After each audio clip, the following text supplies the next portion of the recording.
Salut tout le monde! Aujourd'hui, je vais vous parler comment bloquer de la publicité avec un Raspberry Pi ou plus précisément avec Pi-hole. Fait qu'on regarde ça. Donc, comme vous avez pu constater, j'ai de la petite visite aujourd'hui. Donc, avec moi, j'ai ma grosse patate qui vous dit un petit coucou. Oui.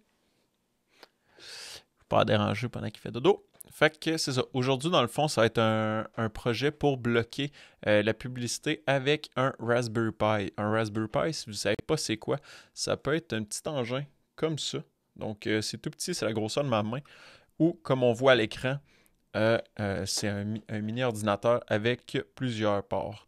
Donc, pour ça, vous n'êtes pas nécessairement obligé d'avoir un Raspberry Pi. On peut utiliser une machine virtuelle qui est sur un serveur Proxmox, VMware, VirtualBox, peu importe. Fait que c'est ça. Fait que pour commencer, on va se rendre sur le site de Raspberry Pi. On va aller chercher le Raspberry Pi OS Lite. Donc, je vais downloader ça. Pour ma part, je préfère être juste en ligne de commande que avoir le desktop et l'ensemble des autres softwares, étant donné que je vais juste l'utiliser sous forme de command line. Par la suite, on va pouvoir downloader Etcher, qui permet de faire l'installation et flasher des disques, parce qu'on a besoin de flasher la carte mémoire qui est à l'intérieur, donc la mini-carte SD, qu'on va flasher ultérieurement. Donc, on peut faire l'installation, on télécharge cet outil-là et on l'installe. Donc, une fois que le tout est téléchargé, on va pouvoir ouvrir Etcher et se lancer dans l'installation de ce système d'exploitation sur notre Raspberry Pi. Donc, on va sélectionner le fichier. Par la suite, on va sélectionner l'appareil qu'on veut. Donc, dans ce cas ici, la carte SD. Et on va flasher. Ça se peut que ça prenne un certain temps. Je vais vous revenir une fois que ça va être terminé. One eternity later. Une fois que c'est terminé, on va pouvoir enlever la carte SD de ton ordinateur pour pouvoir l'insérer dans notre Raspberry Pi. Donc, je fais ça et je vous reviens. Une fois que c'est fait, on peut ouvrir un terminal pour se connecter en SSH sur la machine. Dans le fond, ça peut être un terminal, ça peut être Putty, ça peut être une autre application pour pouvoir se connecter sur la machine. Une fois que votre Raspberry Pi va être plugué, vous allez devoir activer SSH pour pouvoir vous connecter. Fait que pour ce faire, il y a différents guides en ligne ou peu importe. Vous n'êtes pas nécessairement obligé d'avoir un écran. Ça facilite les choses, mais c'est toutefois pas obligatoire parce que si jamais on regarde ça ici, pour se connecter, par défaut, le compte va être Pi. Donc, le nom d'utilisateur pour se connecter va être Pi et le mot de passe va être Raspberry. Donc, une fois que vous avez plugué votre Raspberry Pi, vous pouvez attendre 1 à 2 minutes juste pour être sûr. Vous tapez Pi Enter. Par la suite, vous tapez Raspberry Enter. Une fois que vous avez fait, vous allez être entré sur votre Raspberry Pi. Donc, vous pouvez avoir juste un clavier de connecté dessus via un port USB. Vous allez être totalement correct pour activer SSH pour ensuite utiliser votre ordinateur. Par la suite, vous faites ces deux commandes-là, sudo systemctl enable SSH et sudo systemctl start SSH. Fait que comme ça, peu importe si votre Raspberry Pi reboot, ferme, réouvre, peu importe, le SSH va être ouvert, donc vous allez pouvoir vous connecter à distance. Donc, on se connecte ici, SSH, Pi 251. Vous allez me dire, OK, comment tu as fait pour savoir l'adresse IP de ton Raspberry Pi?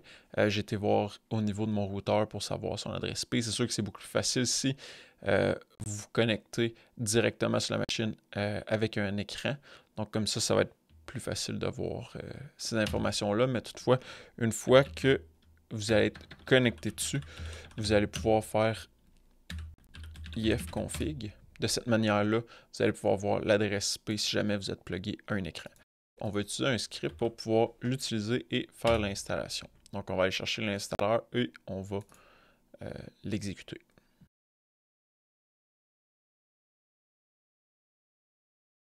Ce guide-là, dans le fond, ça peut être utilisé sur le Raspberry Pi ou sur une machine virtuelle ou peu importe, ça va être le même principe.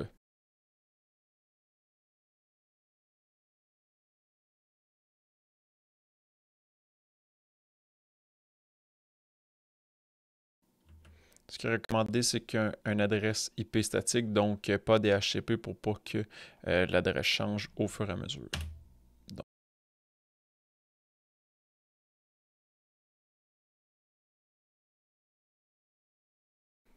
une fois que l'installation a été réalisée, on n'a plus besoin nécessairement de notre terminal, on peut tout effectuer à partir du navigateur. Initialement, quand vous allez arriver sur la page, vous allez voir le dashboard. Vous pouvez aller voir dans le login pour faire la configuration. Forget password, donc on va pouvoir faire cette commande-là parce qu'on ne l'a pas encore setupé. Parce que le mot de passe, ici on peut le voir, il est plus complexe. Moi je vais le changer pour la vidéo pour que ce soit beaucoup plus facile.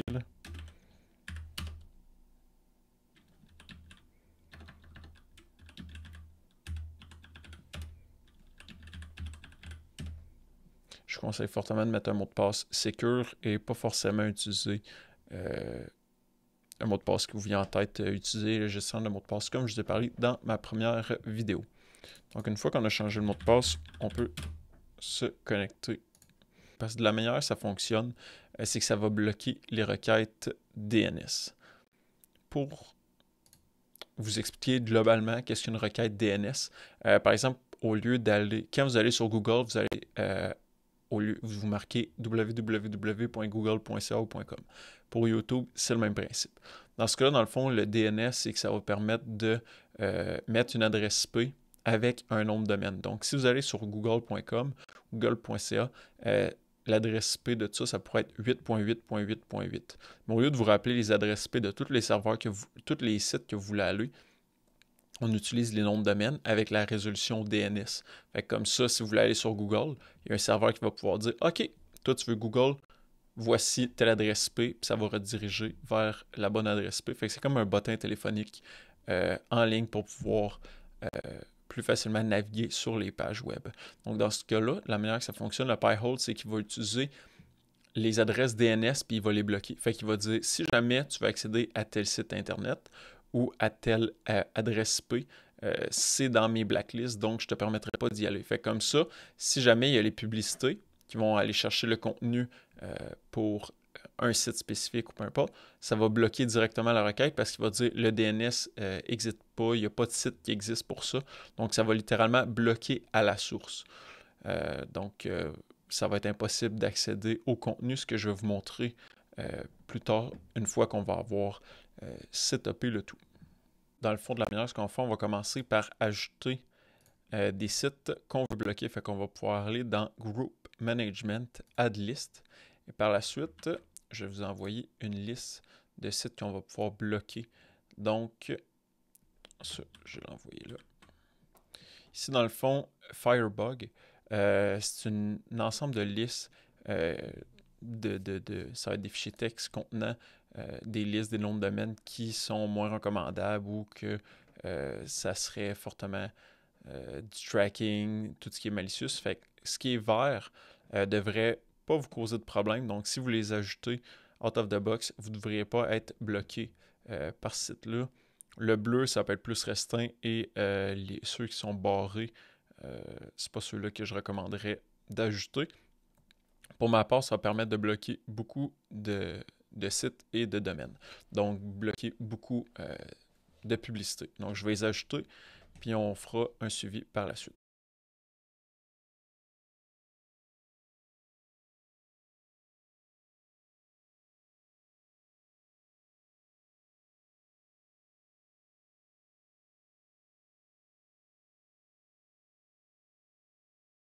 Une fois qu'on les a toutes ajoutées, on va pouvoir aller dans Tools et Update Gravity.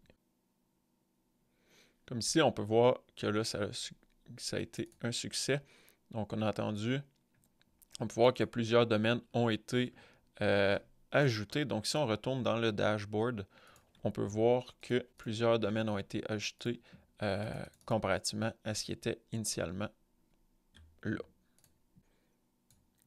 Donc, par la suite, si jamais je vais sur mon routeur, normalement c'est peut-être 198, 168, 1.1, vous n'aurez pas nécessairement la même interface que moi.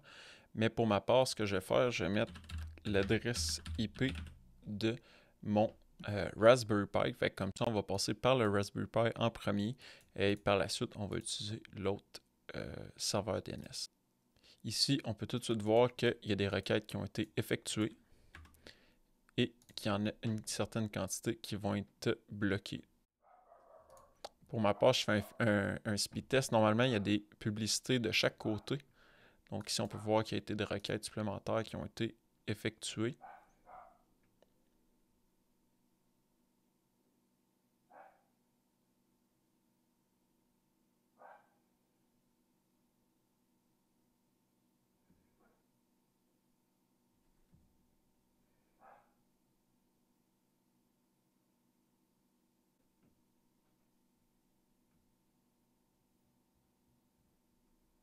Ici, dans les commentaires, on peut voir dans le bas que les ads ont fail d'essayer d'ajouter, mais ils n'ont pas été capables d'ouvrir parce que le DNS les a bloqués directement ici. Donc, on peut voir que c'est déjà en marche.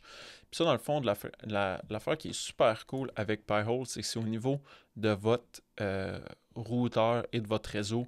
Donc, vous n'avez pas besoin de l'installer sur chaque application parce que des fois, vous allez dire « Ah, j'utilise mon ordinateur, j'ai AdBlock. » C'est bon. Vous arrivez sur votre iPhone ou votre téléphone intelligent, puis là, vous n'avez pas nécessairement AdBlock pour vous bloquer des publicités. Donc, avec Pi-hole, ça va être vraiment à la racine de votre réseau pour bloquer le trafic. Donc, si jamais vous avez des jeux puis vous voulez jouer à des petits jeux sur votre téléphone, vous n'allez pas avoir le problème d'avoir toujours une annonce à chaque fin de partie ou interpartie parce que Pi-hole va pouvoir bloquer toutes ces publicités-là.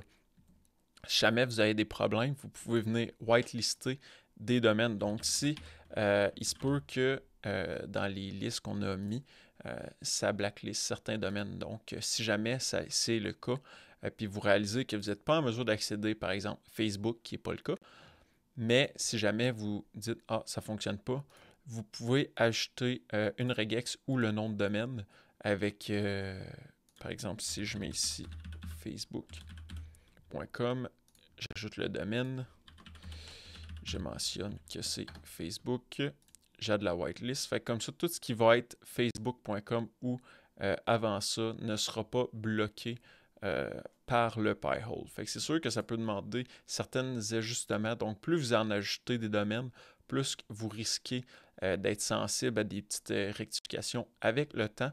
Mais sinon, ça va vraiment, au fur et à mesure que vous allez utiliser Internet avec vos différents appareils, ça va vraiment apparaître au niveau des requêtes et ce qui va être bloqué. Pour ma part, avant de setuper lui, mon ancien avait peut-être un 30-40% peut-être des requêtes qui étaient bloquées, mais j'avais autour de 3 millions de domaines bloqués. Donc, pour la liste, ce que j'avais fait, j'avais ajouté une vraiment plus grosse liste pour avoir beaucoup plus de domaines bloqués.